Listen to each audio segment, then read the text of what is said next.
Welcome to Offensive Lines. I'm Marlon. I'm Boyd. And we draw ever closer. There are now preseason games, which we will be betting a little bit on.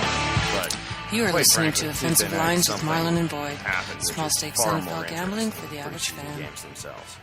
Yes. I think you know what it is. Yeah, if I could do the theme music, I would. My mimic skills aren't up to snuff. HBO's amazing program, Hardknocks, debuted yet again. And now with the NFL pretty much on board with it, this is a series we can count on every year. Yeah, and they're mandating teams, and they've come up with rules to make sure there's a team. Like, you can't opt out. Yeah. They can force you to do it. If they don't get a volunteer, they'll just force somebody to do it. And did you ever think it would get to this stage in the early days when the NFL was kind of against it and the teams were against it? You know, every year I didn't think it would come back. The teams are still against it. That's why they're having to mandate it. Yeah, but this year's team agreed to it. There was no mandate. They didn't fall under the rules. They had made the playoffs within the last 2 years. See, the owners with some vision realize the strength of it. You can create new fans. If you have fans that are on the fence, I get sucked in every year to following the team that was on Hard Knocks because you get to know the guys on the team. Exactly. There are always players. And we're talking special teams players, you know, people off the star track that you're wishing them well, in a sense. Well, it's also fueled some of my fantasy picks in the past. But no, that story, what you were saying, showing the rookies and the nondescripts and all that. Well, that you brought that up, the best part for me, or one of the best parts, the whole show is fantastic.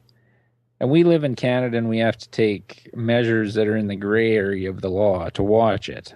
Well, I want to say one thing about that, and then we should probably set the table a little before we get into the show itself. But here in Canada, we both actually pay for HBO. We're paid legal subscribers.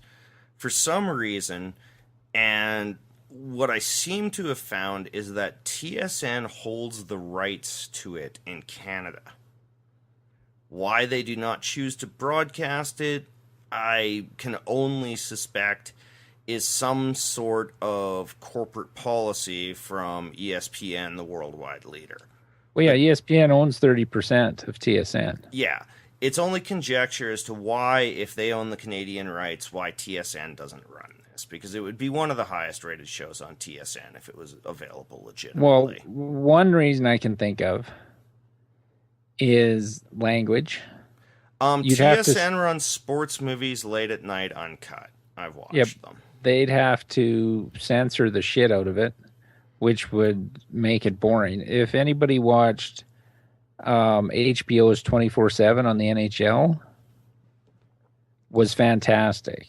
Then this past year during the Olympic year, CBC took it over. Somebody else took it over, and it was on mainstream television.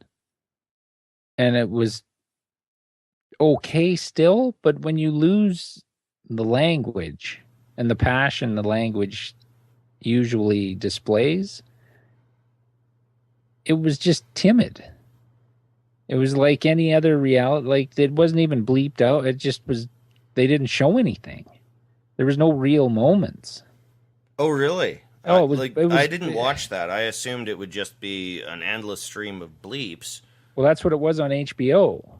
They'd show the coaches screaming in between periods, and I don't know if that was a league mandated thing from the NHL that stopped. Okay, we can't show that side of the game. Sanitize it. But this isn't 12-year-old kids playing sports. These are guys getting paid millions of dollars and coaches with pressure to win. And by the way, in grade 2, I knew almost every obscenity I know now. Oh, Christ, I've encountered some more creative some more creative visions of these obscenities, but come on, who are we protecting? I mean, if you don't want to watch it, don't watch. But so yeah, we're in the gray area, but I feel completely morally justified in downloading a program from a network I pay for. Well, and beside that, there's no laws in Canada deeming it illegal, so fuck off everybody that cares. Because if I could pay for it and watch it, I would. Like, I can't even go online. Like, I couldn't go to iTunes and download it because I'm in Canada if I wanted to pay for it. Because you can go to iTunes in the US and buy it.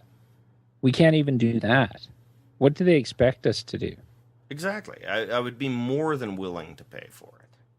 But, and kind of try to, because I bought HBO for a reason. But that said, this year, the team involved in Hardknocks is the Atlanta Falcons. And I think this is the most star-laden, potentially best team Hardknocks has ever had on. Well, on the offensive side of the ball, that's for sure.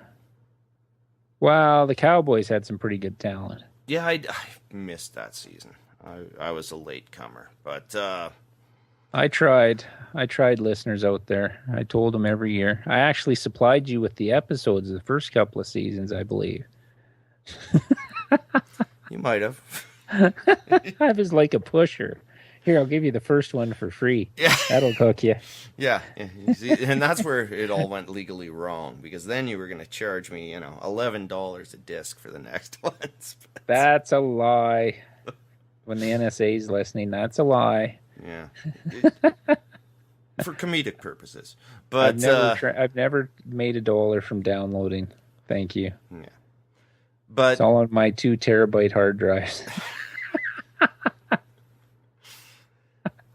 But in any case, I do think, at least of what I've watched, this is the most talent-laden team, and this is already leading to interesting exchanges.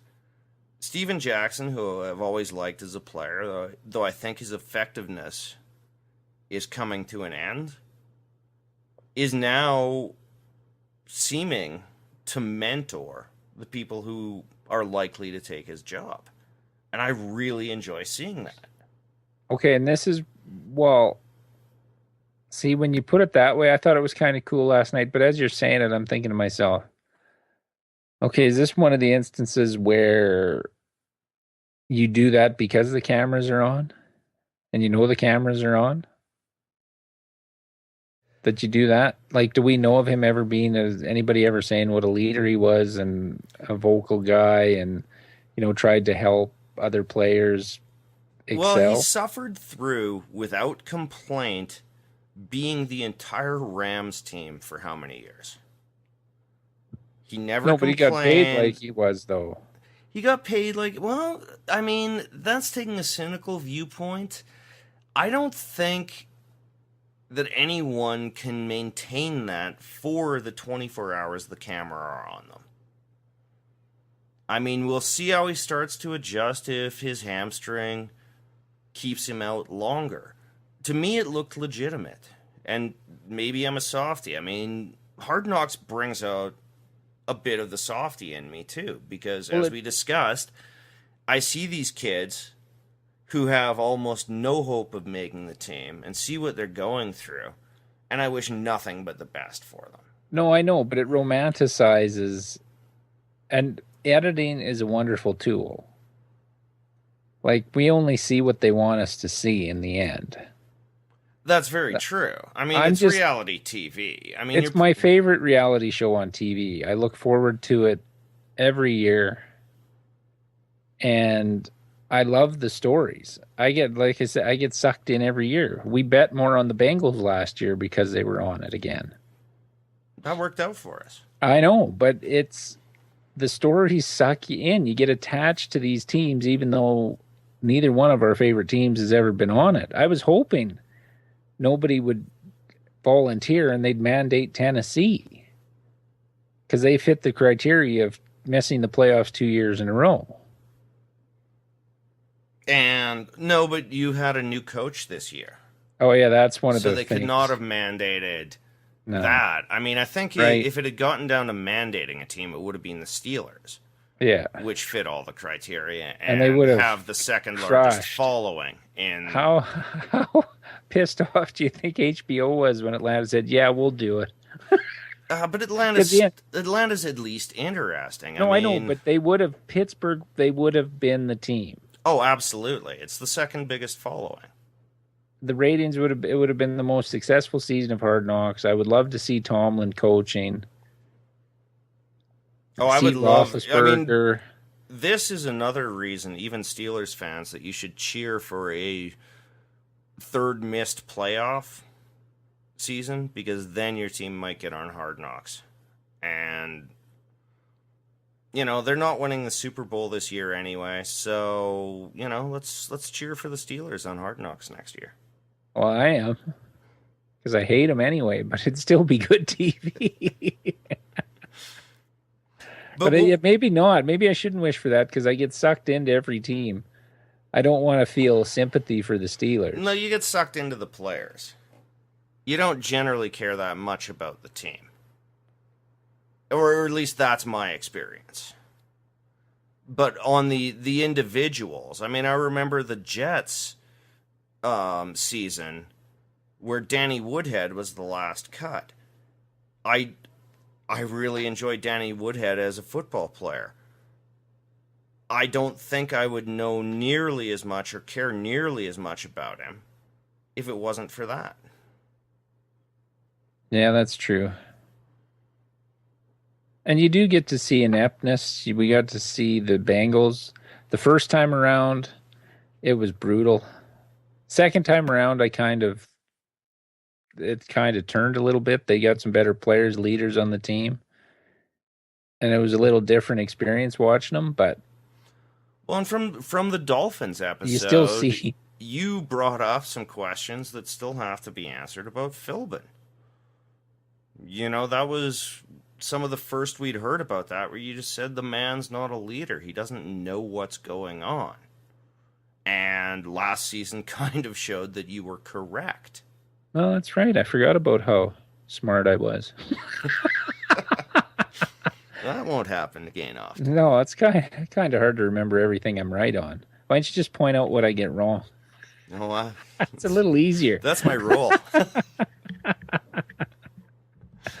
But, okay, so I actually really enjoyed watching Steven Jackson. And you're right. It could be editing. It could be whatever. But I don't think these guys, in general, are that controlled. You'll ultimately see what they are. Yes, but okay.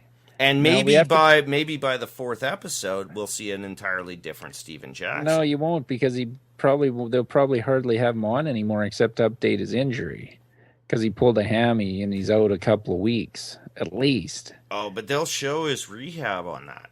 Yeah, but that's something a football fan wants to see, is what's he doing to deal with this. I think we'll see much more of Steven Jackson, because, I mean, he's already shown that he's quite articulate and wants to show himself as a team leader. So I think we'll see much more of him. And it could turn either way. And here's the thing, though. These guys, now, to set the stage, at the opening of the show, they follow around, what was there, half a dozen guys that they actually followed, like gave you a glimpse of what they were doing in the off season. Yeah, about and that. It just so happened they happened to be the ones they showed the most of during the episode. And I think I can't imagine they did too many players that they shot that kind of sequence for. No, they probably all had a relatively cold interview. No, there but are not 90 like guys, this. right? So then they choose those guys to then follow. No, but they went to this one guy's ranch, his father's ranch, to show him loading, like, all just stage shit. He's hauling bales. Oh, yeah. And then they showed Croy Bierman with his plastic wife and 28 kids he had running around. And they showed, what's his name? Matt Ryan. Not much of Matt Ryan. No, but driving into the camp, he may not have wanted them in his house, but he was one of the ones they picked, ran at this first 5 minutes of the show. Harry Douglas. Which... And those are the guys you will see more of throughout the season. So yeah, but I mean, they again, have this shot is reality these guys. TV. They have I know, to but do I'm it. saying What they would have done is beforehand. a bunch of interviews, but not at their homes and stuff. and then chosen them off who had the best stories. But I don't see that as a negative. I just see that as reality. I'm not saying it's a negative, but that's why Steven Jackson's. I'm trying to make the point of how Steven Jackson could go to the group of running backs and give a speech about, I'm here to help you and this is a brotherhood. When, if he wasn't one of the focuses prior, like they followed him to an art gallery opening not an art gallery opening, but he had a show for his art, pictures he'd taken, paintings he'd done, blah, blah, blah. So he knows he's one of the focuses of the show. So he takes that and knows, okay, the cameras are going to be trained on me a little more. Just like Bierman. They followed him, showed him kissing his wife after practice, and the kids were there, blah, blah, blah, blah, blah. So we know we're going to see them throughout the whole season. Yes. And there may be stories from training camp that pop up organically. But some of this, I'm saying these guys will act different, just like most other stuff would be in a reality show. Like when you expect once you put a people act camera different on someone, their actions will change. I mean, in a sense, it's like the principle that even if you watch a molecule, its actions will change by being observed. This is all true. But you have to suspend part of that, and I do think when the scrutiny is this long, the player will reveal who they actually are. I don't think they're capable of maintaining. Well, on the football field, they'll show what they're like when they play, which is the part I like. That's the part where it's totally real, because there's probably, 15 jobs open maybe after the shitty season they had last year. 15, 20 at the most. And so a lot of these guys know they've got a roster spot just from the size of their contract alone. Yes. But when they're on the field competing, that's real. Because there's the guys, even if they know they have a job, the guy across from them may not. And you're always thinking you can get picked up by another team if you acquit yourself well on the field, and this is another avenue to show yourself that maybe a team. I mean, I'll just go back to Woodhead. Nobody knew much about Woodhead, but then New England took him after he was the Jets' last cut. You know, the players are going to be competing as hard as they can in front of these cameras. Yeah, that's the part that's real. That, to me, is the best part. Why the show is what I always liked. And I don't know if this is just coincidence or it's put in for the cameras, but every team, I believe, that's been on Hardknocks has done the Oklahoma drill, which is fucking fantastic. I love it when they line up man on man and just knock the snot out of each other. Offensive player trying to block a defensive player as a running back tries to get around, and they're running in a fucking phone booth. Yeah. It's fucking incredible. Is that a true Oklahoma drill? Well, Oklahoma drill is usually just one-on-one. Yeah. You don't have to try and make a play, but it's the same thing. Yeah. You fucking knock but heads, and the other you try and blow each other off the ball. Because there's a reason to twist him to the left or the right, because you do at least have the back trying to come sneak behind. By. Yeah. But it's still the same thing. You're still going as hard as you can one-on-one. The only difference is the defender's trying to make a tackle. It's still man-on-man. Yeah. To me. You're trying to beat one man. Much of what football is. Yes, but it's vicious. This is where a lot of fights happen. It's like, this is like, if you want to get into a dick swinging contest, this is where they do it. Yeah. This is where you get to talk trash. yip at everybody. Offense and defense separate. They're yapping at each other. They're punching, swinging. Fuck, it's fantastic. I wouldn't want to go through it. No. But to watch it, and some of these guys know they're going to get their asses handed to them. And that to me shows toughness. That's their theme this year, by the way, for the Falcons is toughness. Because they thought they got pushed around. And it was all the coaches talked about it during practices and everything. And it's that drill they did, that'll prove your mettle as a man. Because toughness to me is knowing you're going to get your ass handed to you and still sticking your nose in. Oh, absolutely. And, I mean, in my opinion, like you said, 15, 20 jobs, and those are all backups. The Falcons are pretty established at starters. Their problem last year was they caught injuries and they had no depth for several reasons. Right? Because, they were a successful team, so their backups started to get contracts elsewhere. And then they traded a raft of draft picks for Julio Jones, so they couldn't even replace those backups through the draft. And that really caught up with them, in my opinion. So I still think their starters are relatively established. Well, they're going to be at the top of the NFC South again. Without injury.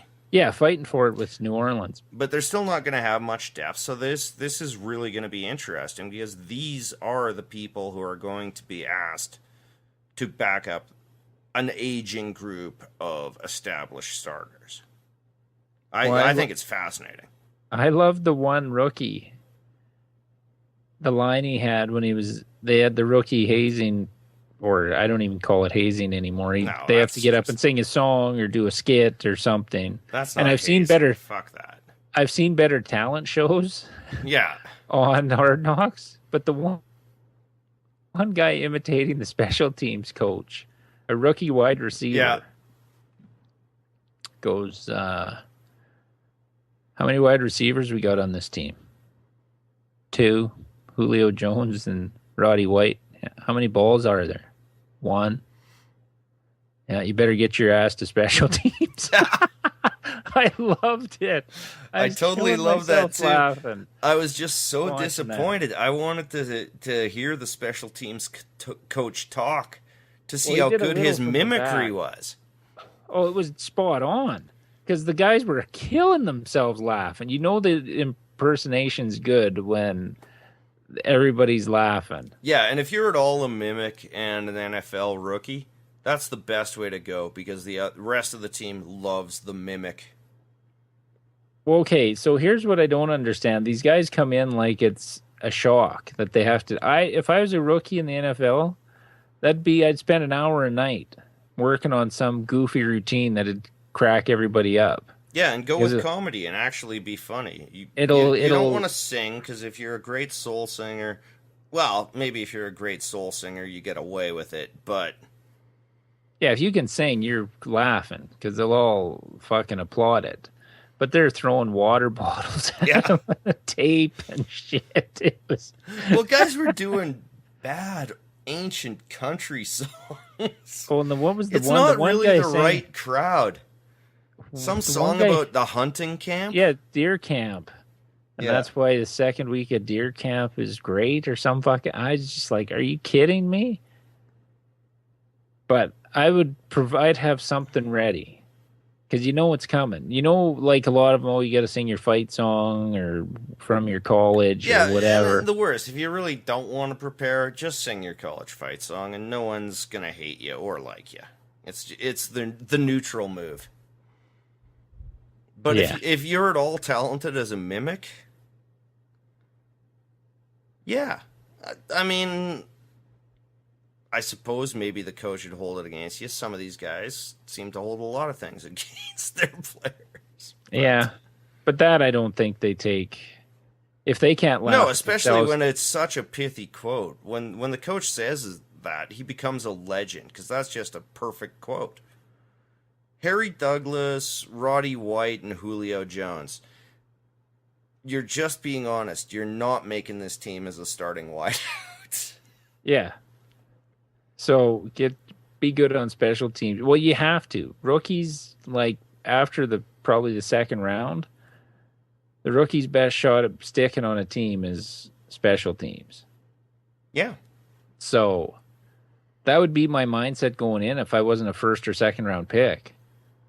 I'm going to work my ass off I'm going to learn everything I can about special teams before I get to camp and worry about the rest of my play outside of that, after that. Well, and just show dedication, show book learning ability, right? Learn the playbook, be, 3 minutes early to every meeting, show professionalism is the way that also really helps you even beyond talent to make the special teams. Because you have to have another skill other than the position, because most of them are backups when they're drafted. Unless you're a first rounder, you could be a backup at any other round. First round, they're making you play unless you're getting drafted to Seattle, who won the Super Bowl, or Denver. Yeah, and on a team like Atlanta, too, which has a lot of established talent, there's no chance of you cracking that starting lineup. Unless you're Devontae Freeman, the running back. Yeah. He's obviously going to be a running back. They'll probably still ask him to gun on special teams. Yeah, no, he's too small. I don't think he makes special teams. You don't usually see the running back, so they take him out of the That's the rarity. We're just saying the same thing here. So, yeah, if you want to make this squad, you're thinking special teams backup. See, and one of the best parts of Hardknocks is them hiring Brian Cox and Mike Tice. I love both. They are phenomenal. Loved both of them in this episode. Tice kissing Blank's ass. We'll get them tough. They're not tough as a couple of guys from New York, right? That was Tice. Brian Cox with the strangest football analogy I've ever heard in my life. Oh, yeah. when you're grabbing a girl's nipples. Yeah. Like, what? Yeah, that was my high school coach told me that. You don't go, when you're grabbing them titties, you don't go in just grabbing them, slapping them around. You want to be gentle. So you just get your hands in there. That's what I want you to do. Fuck. Yeah, that was the most... actually, the most confusing moment was, do you know much about this PJ player who... Perea. Retired? No, and I didn't even hear it on the sports. Like in any of the, I didn't hear it on any website. I looked through probably 30 to 40 NFL websites and stories a day for the posts on our website. Never saw anything mentioned about it. And when a guy just walks out when he's in his mid-20s. Yeah, is his fifth year, and his plan is to go work for his family? Yeah, or something. I'll figure it out. That never ends well. And no, like that was the most confusing part. And Shelly and I were looking at each other and we're, what the hell? Like, I honestly, I want to research that a little more. I just watched it tonight, a couple of hours before the podcast, but I knew nothing about this. I thought that was the most shocking moment, really. And it seemed to come as a shock to the entire organization.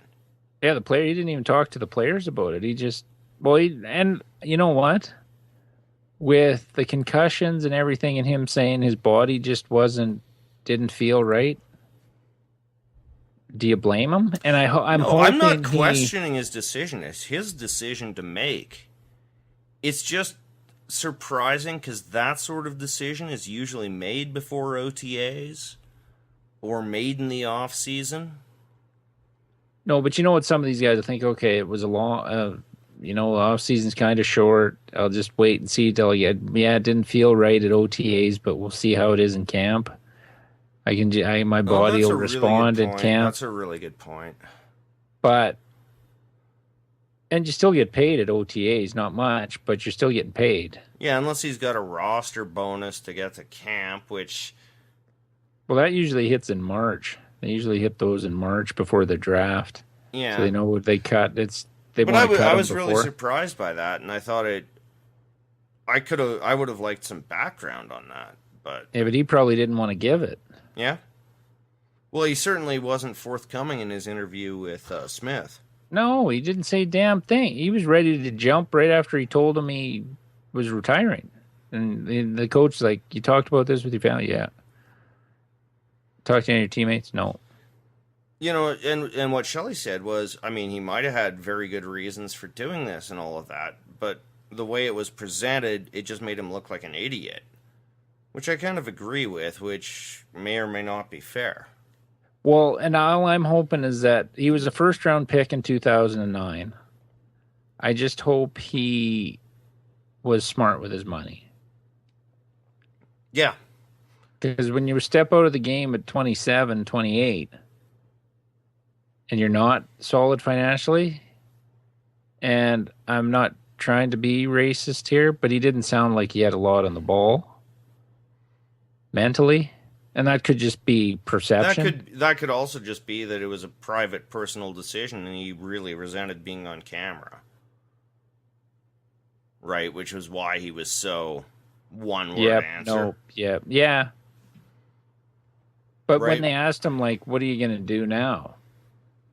Go work with my family? Yeah, like that. And the first line out of my mouth was, what, slanging coke? Which sounds terrible, but...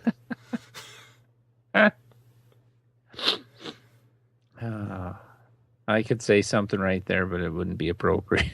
Well, that wasn't appropriate. But no, I mean, this goes back a little bit to the concept of Hardknocks. Is it really humanizes the players in the sense that I'm kind of hoping this guy well, and it's frankly none of my business, but I want to know. Yeah.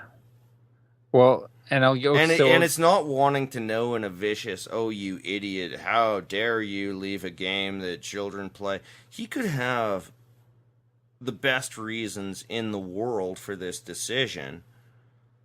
I'm not suddenly saying that this is a bad decision, but it does make me curious. And even these kids who get cut, I mean, you feel more like they're human beings when you watch a show like this. Well, and I'll say this, football players retiring early are the ones I have the least amount of, why would you do that? You're playing a game? Because it's so violent, and as the medical community has shown us, it's the most dangerous to your mental health after of any of the major pro sports.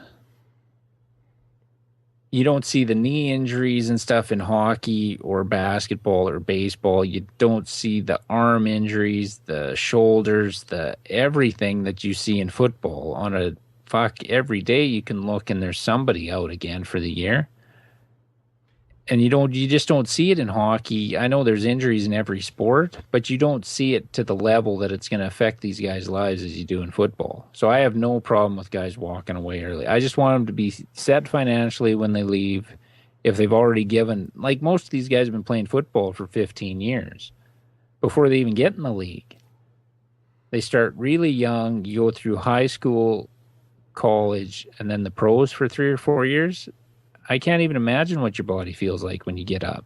No, and another weird example I brought up, I'm just going, maybe he had to juice monstrously to get to the level he was at previously and just finally decided he didn't want to juice. I mean, we don't know. There are a million possible scenarios as to maybe why he just didn't want to go. Maybe he just didn't want to take the after picture. They had him weigh in when they left camp last year at the end of the season. That was a humorous moment too. They had every player on their exit interview last year take a picture front and back in just a pair of athletic jogging shorts. So to see how hard they changed their body, how hard they worked out to change their body in the off season, and it was hilarious. The one guy. Oh, took his shorts off, just had his jog on, and just bare ass when they did the behind shot. It was hilarious. Yeah. And, other things I kind of... Mike Smith, I mean, this is theater, kind of like we discussed with Steven Jackson. But yeah, the cameras are there. So I'm going to greet every rookie by his first name when he walks into my office. That's theater, but that's theater that would work whether the cameras were there or not. And that's the thing, just you don't smart know. coaching. Well, no, but that's how I preface Steven Jack. We don't know if he did it before. We'll never know. Yeah. And Mike Smith could have done this every year he was a coach. Exactly. But I still think that probably was effective. Well, if you're a rookie, go down in this room and the head coach stands up and greets you by your first name, comes over and shakes your hand. That's just good management. Right? Even if you know it's bullshit and he's just doing it to look good and concerned, it still works as a positive impression. See, but football or pro sports or any sport is something you don't know till you see them with your own eyes, what they're going to be, especially rookies coming into the NFL. So why wouldn't you want to greet them? Because the guy you drafted in the sixth round, might end up being a star. Yeah. As I've said before, the draft is crap. You could get somebody in the 6th round, 3rd round that's going to be an all-pro. So you want them all to feel comfortable and part of the team. No better way to do it. Now, one thing I did want to say, what I was going to get to before we laid the groundwork for it, my favorite part of the episode was when, and this is how they suck you in with the storytelling, which makes the show so fantastic.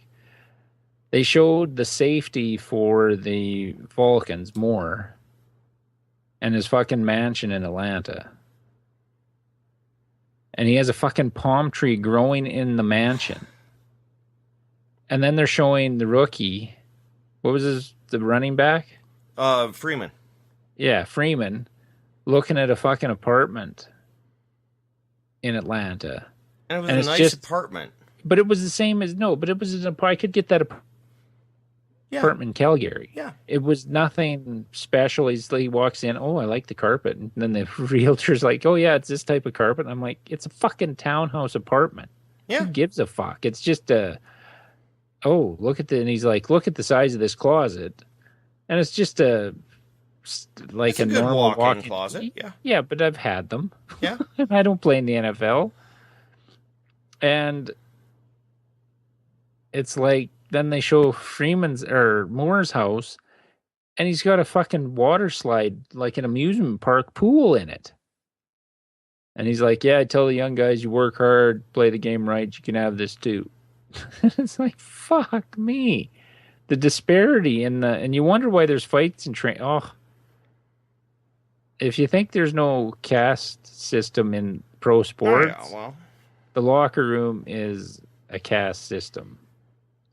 No, I really like the apartment sequence too, because he seemed pretty excited about this 900 square foot apartment. Well, and it'll be the first time he's lived on his own. Yeah. And I really enjoyed that too. I mean, and he's a guy who's not going to get cut. I mean, he doesn't have that fear, and then he was looking a 6 to 7 month lease with walkaway. You know, it looked, I really enjoyed that sequence. Though I do think the palm tree in the mansion, that looks a little more like a guy who goes broke 2 years out of the league. Well, and it's sad that I got to think that way because of what's happened in pro sports. No, I know, but you'd like to think that these guys have it under control sometimes. That it's not just once the paychecks stop, all the house is gone. But it is. But I know. I said it's sad that it makes me. That's the first thing I think of. It's how much fucking money is he spending on that house? Like, just keep that pool going. And you're a safety. Yeah, but they're still making big money. Not enough money to maintain that house when the checks stop. No, well, even just maintaining it when the checks are coming in. Yeah. If the pool's worth to run that pool he has is more than what Freeman's paying in rent. Oh, I mean, probably, I wouldn't even estimate what his nut is on a house like that, and it's.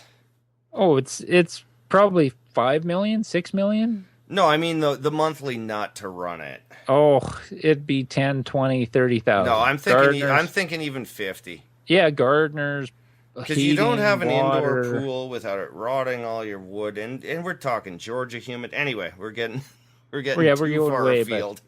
But that was Hard Knocks episode 1. It was an introduction to all the players and storylines we're going to see. There was one other funny line in it. They drafted a linebacker from South Dakota. So their first Friday night of training camp, they had a Friday Night Lights is what they called the promotion. They went to a high school stadium in Georgia and had a kind of a scrimmage. It was more like a practice, but offense versus defense, all that shit. And the linebackers coach walks up to this kid from South Dakota and goes, "Now, I know that you're going to be excited. Don't get too jacked up tonight. Just go do your job. I know this is the biggest crowd you've ever played in front of." It was like 12,000 people. It was great.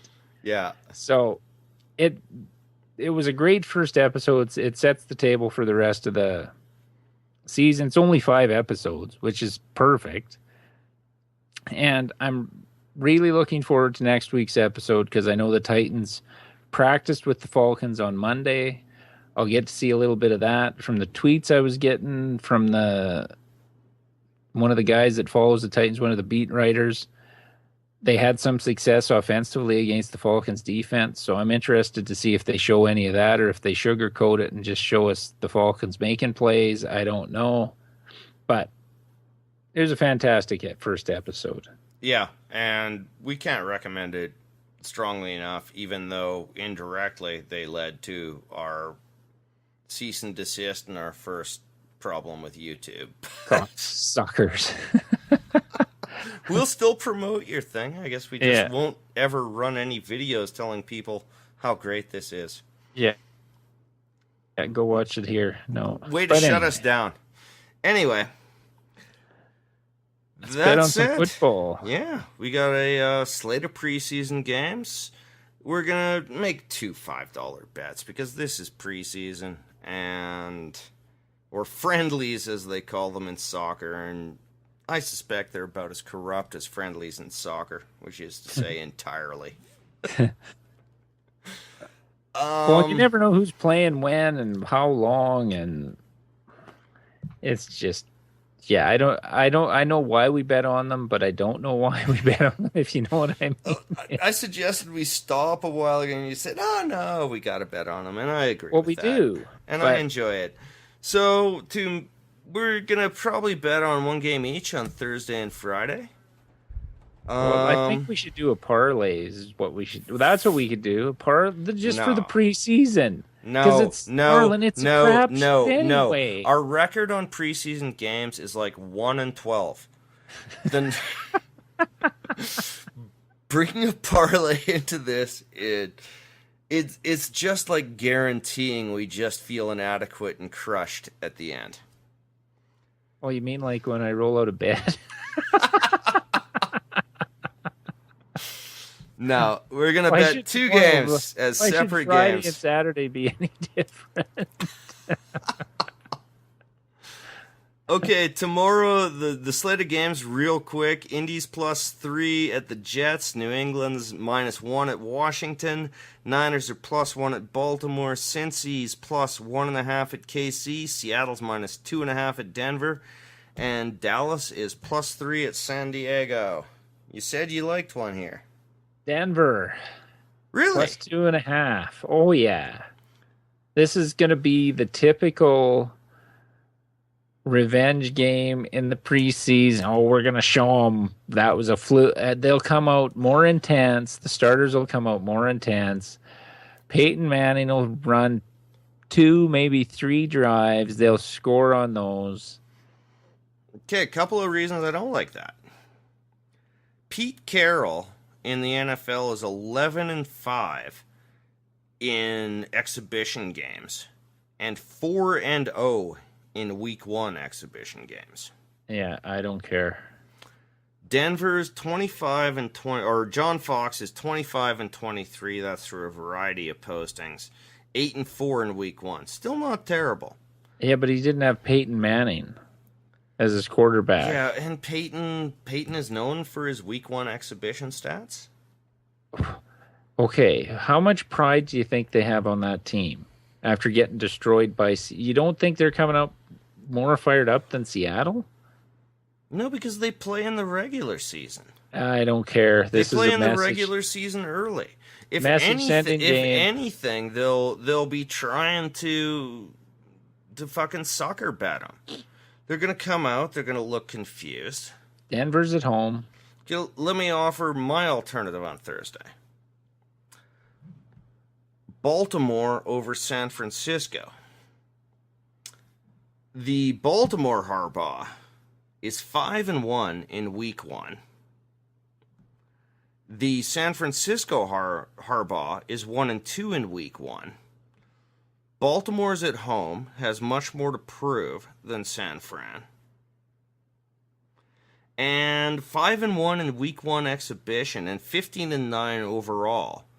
John Harbaugh is one of those coaches like the late great Mike Shanahan, who actually gives a shit about preseason. Well, I just think Denver's going to come out and try and destroy them. Okay. Well, maybe we go 2 Thursday games then. Well, let me see. I'm just looking up. I'm looking at my Friday games here.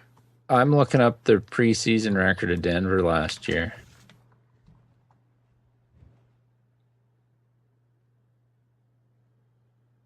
Let me give Now,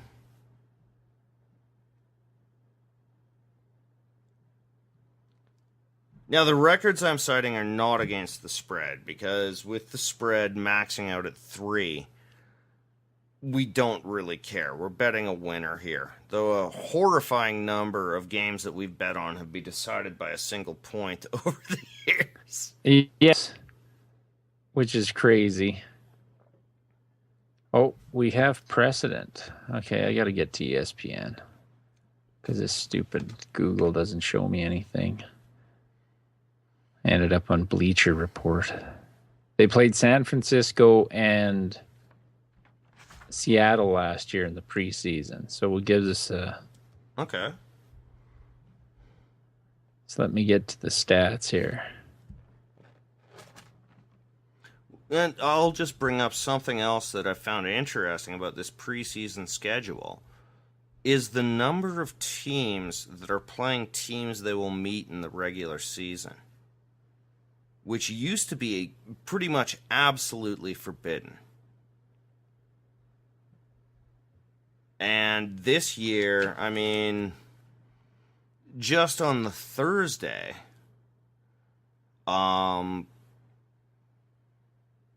Seattle will face Denver. Dallas won't face San Diego. But there's a bunch of games where we'll face them. And later on, I mean, San Diego plays both Seattle and San Francisco in the preseason, if I'm not mistaken. When we play them in the regular season, I was like, do you want to just kill my team? Okay. Oh, there it is. Preseason. Ooh, Seattle beat them 40-10 last year. Nobody looked at that. Seattle 4-0 in week 1 under Carroll, who's used to playing friendlies. It's like the cupcake games at USC. Plus, Seattle has far better depth.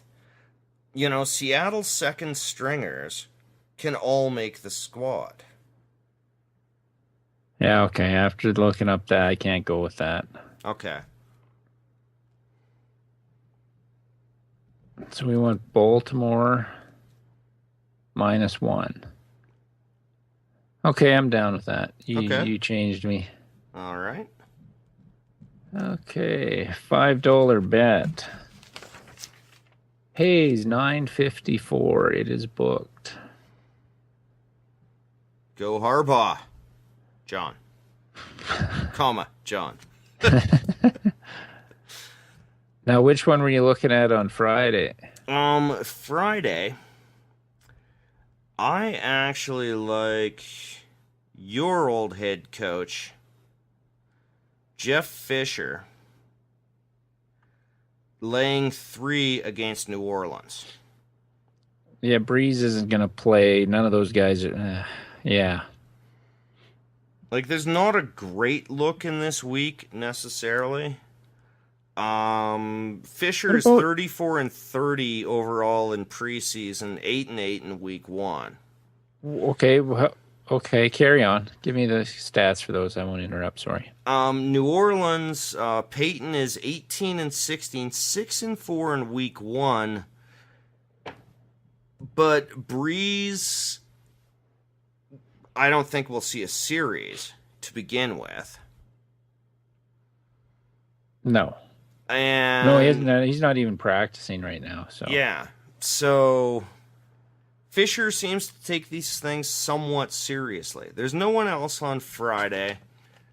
And the only good coach on the Saturday games is Mike Tomlin is 19-10 in preseason, 4-4 in week 1, but he's facing Coughlin, who's pretty much the same kind of number. 19-21 and 5-5 in week 1. Now thinking about this again, I've got one I might like here. Okay. Vikings -3 over the Raiders. That I don't mind. Because it's a the wild numbers, card. Well, the money line, or the Vikings -3 is +100, which is the best line out there right now, outside of the Chargers, which we can't bet. And here's my reasoning on it, just thinking about it while you were giving me the numbers on on Fisher and Peyton. They're going to start Castle, and then Bridgewater's probably going to, my guess would be Bridgewater's going to play a quarter and a half. Yeah, he's probably going to play till the start of the second half. So, and from what I've been reading on Bridgewater is he's having a pretty good camp. I like the fact that they've got Zimmer, the ex-defensive coach or coordinator from the Bengals. Yep. Who's everybody on the Bengals defense said they'd run through a wall for him.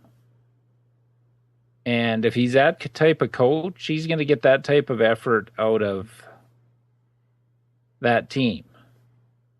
I don't mind that. First game for him as a head coach. Yep. You don't think he wants to win it?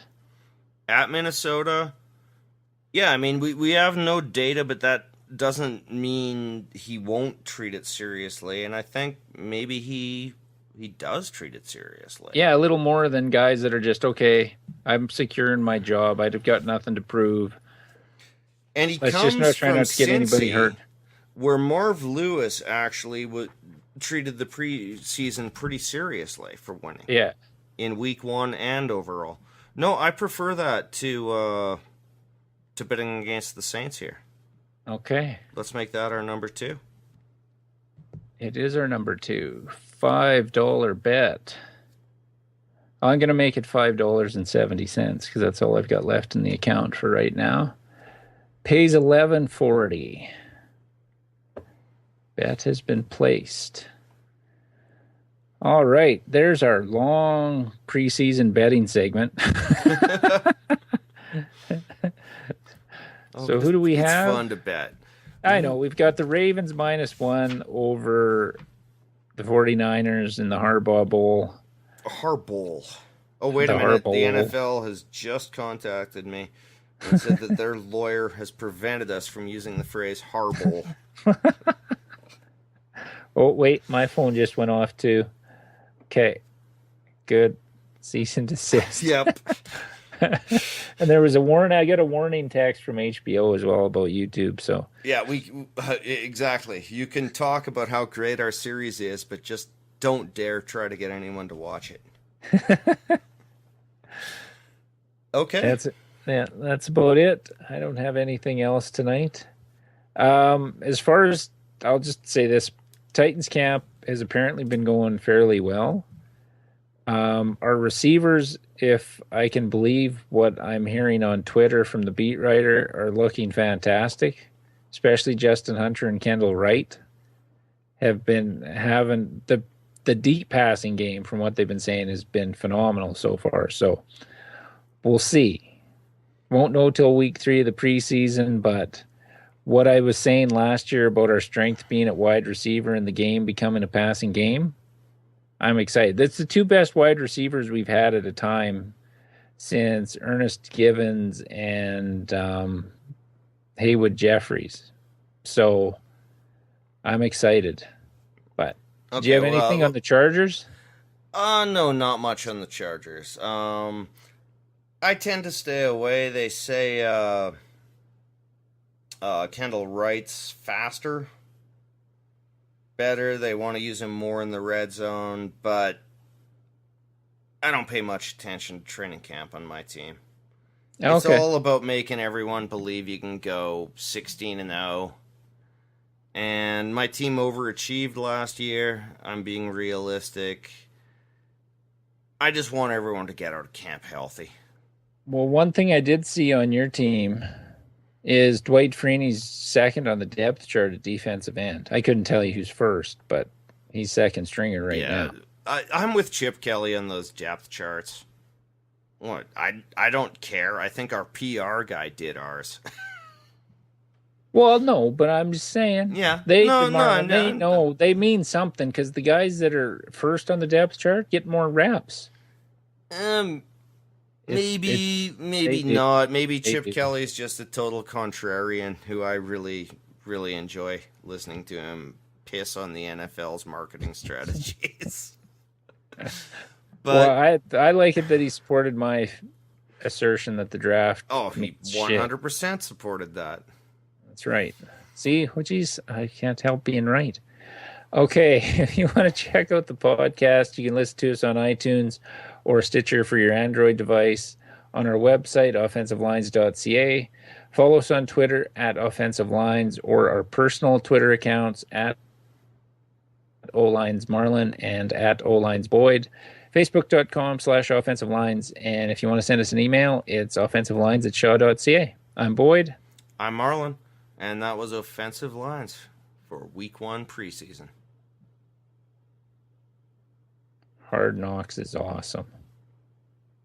Generous fucking gambler.